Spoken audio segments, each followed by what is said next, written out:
नमस्कार मंडळी, मी रुचिता तुमच्यासाठी घेऊन येत आहे एक भन्नाट यूट्यूब चॅनल। आता तुम्ही म्हणाल की किती सारे यूट्यूब चॅनल आहेत, आता तुमचं काय नवीन? तर मंडळी, चॅनल मात्र नवीन आहे, पण विषय तुमच्या आणि आमच्यातला, तुमच्या आमच्या आयुष्यातला नेहमीचा दैनंदिन हलका फुलका असणार आहे। म्हणजे नेमकं काय? तुमच्या आमच्या आयुष्यातील नेहमीच्या येणाऱ्या घटना असतील किंवा आपले सणवार असतील, नाहीतर एखादा सुविचार असेल जो तुमच्या आयुष्यावर नक्कीच परिणाम करू शकतो। पुढच्या 2 मिनिटात आपण समजून घेणार आहोत नक्की हा विषय आहे तरी काय, या विषयाचे इम्पॉर्टन्स काय आहेत। चला सुरुवात करूया पहिल्या व्हिडिओला। आवडल्यास नक्की सबस्क्राइब करा हा। तर सध्या सुरू आहे पितृपक्ष। पितृपक्ष म्हणजे भाद्रपद महिन्याचा कृष्ण पक्ष होय। यास महालय असेही नाव आहे। आपल्या नातेवाईकांचा मृत्यू ज्या तिथीस झाला असेल त्या नातेवाईकांचे श्राद्ध पितृपक्षातील त्याच तिथीस करण्याची हिंदू परंपरा आहे। या निमित्ताने आपल्या दिवंगत पूर्वजांचे स्मरण केले जाते। या श्राद्धविधीत आपल्या गोत्रातील ज्ञात अज्ञात अशा सर्वांचे पिंड रूपाने पूजन केले जाते। यमलोकातून आपले मृत पूर्वज आपल्या कुटुंबियांच्या घरी वास्तव्य करण्यासाठी येतात अशी मान्यता आहे। हा पक्ष अर्थात पंधरावडा अशा पितृकार्याला योग्य समजला जातो। याला संदर्भ देणारी एक प्रचलित गोष्ट आहे। कर्ण तर तुम्हाला माहितीच असेल। कर्णाचा मृत्यू होऊन जेव्हा तो स्वर्गलोकात गेला, ज्यावेळी देवगणांसाठी जेवणाच्या पंक्ती वाढण्यात आल्या, त्यावेळेस कर्ण देखील त्यांच्यासोबत जेवायला बसला। पण प्रॉब्लेम असा झाला की कर्ण ज्या अन्नाला हात लावत होता तेच अन्न मात्र सोन्याचं होत होतं।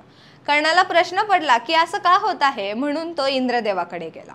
तेव्हा इंद्रदेवाने त्याला सांगितले की तू आयुष्यभर सोन्याचे दान केले, सोने दान केले, पण श्राद्धात आपल्या पितरांना कधीही अन्नदान केले नाही। त्यामुळे या अवस्थेत अडकलेल्या कुरुपूर्वजांनी त्याला शाप दिला। कर्ण म्हणाला की त्याला त्याच्या वंशजांविषयी माहितीच नव्हती, म्हणून त्याने त्यांच्या स्मरणार्थ कधीही दान केले नाही। त्यानंतर कर्णाने इंद्रदेवांना विनंती केली की हे इंद्रदेव, मला पृथ्वीवर जाऊ द्या, 15 दिवसांचा कालावधी द्या। पूर्वजांची जी कार्ये राहून गेलेली आहेत ती मी या कालावधीत पूर्ण करून परत येईल। कर्णाने मागितलेल्या याच 15 दिवसाच्या कालावधीला आपण आज पितृपक्ष पंधरावडा म्हणून ओळखतो। पण तुम्ही कधी नोटीस केलंय का, या पितृपक्षात एका विशिष्ट पक्षालाच खूप महत्त्व दिले जाते। तो पक्षी म्हणजे कावळा। आता कावकाव करणाऱ्या या कावळ्याला पितृपक्षात मात्र खूप मान असतो। तो का? तर याचे महत्त्वाचे कारण म्हणजे फक्त पितरांचे वार्षिक श्राद्ध केल्यावर किंवा पितृपक्ष पंधरावड्यातच कावळ्याला श्राद्धाचा नैवेद्य खाऊ घालतात।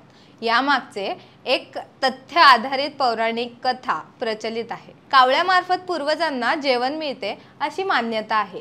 त्याचमुळे श्राद्धाच्या दिवशी कावळा आपल्या घराच्या भिंतीवर किंवा अंगणात दुपारच्या वेळी बरोबर 12 वाजता कावकाव करतो। याचा तुम्ही स्वतःचा अनुभव घेऊन खात्री करायला हरकत नाही। पौराणिक कथेनुसार कावळ्याला यमराजाचा दूत असं मानलं जातं। असं म्हटलं जातं कावळा नैसर्गिकरित्या कधीच मरत नाही, त्याचा अपघाती मृत्यू होतो। तसेच कावळ्याचा मृत्यू झाला की त्याचे इतर साथीदार कावळे असतात ते देखील अन्न खात नाही। यमाने कावळ्याला वरदान दिले आहे की तुला दिलेले अन्न पूर्वजांच्या आत्म्याला शांती देईल। त्यामुळे पितृपक्षात कावळ्यांना अन्न देण्याची प्रथा आहे। कोणताही आत्मा कावळ्याच्या शरीरात राहू शकतो अशी मान्यता आहे। या काळात पूर्वज कावळ्याचे रूप धारण करतात, त्यामुळे कावळ्यांना अन्न देऊन पूर्वजांचे आशीर्वाद मिळवता येतात असा समज आहे। पितृपक्षात घराच्या छतावर किंवा खिडकीत डोकावणारे कावळे तुम्हाला आशीर्वाद देण्यासाठी येतात। तसेच नेहमी येणारे कावळे पितृपक्षात घराकडे फिरकतही नाही असा काही जणांना अनुभव देखील आलेला आहे। धार्मिक मान्यतांनुसार जेव्हा आपल्या एखाद्या प्रिय व्यक्तीचा मृत्यू होतो तेव्हा तो पितृदेवताचे रूप धारण करून आणि त्याच्या वंशांचे रक्षण करतो। या दिवसात पूर्वजांचे श्राद्ध आणि तर्पण करण्याची प्रथा आहे। पितृदोषापासून मुक्ती मिळवण्यासाठी पिंडदान करतात। यासह ब्राह्मणाला गायदान तसेच पितरांच्या शांतीसाठी श्राद्ध करत कावळ्यांना अन्न दिले जाते। तर आता तुम्हाला नक्कीच समजले असेल पितृपक्ष पंधरावडा म्हणजे नेमकं काय आणि कावळ्याचं महत्त्व काय।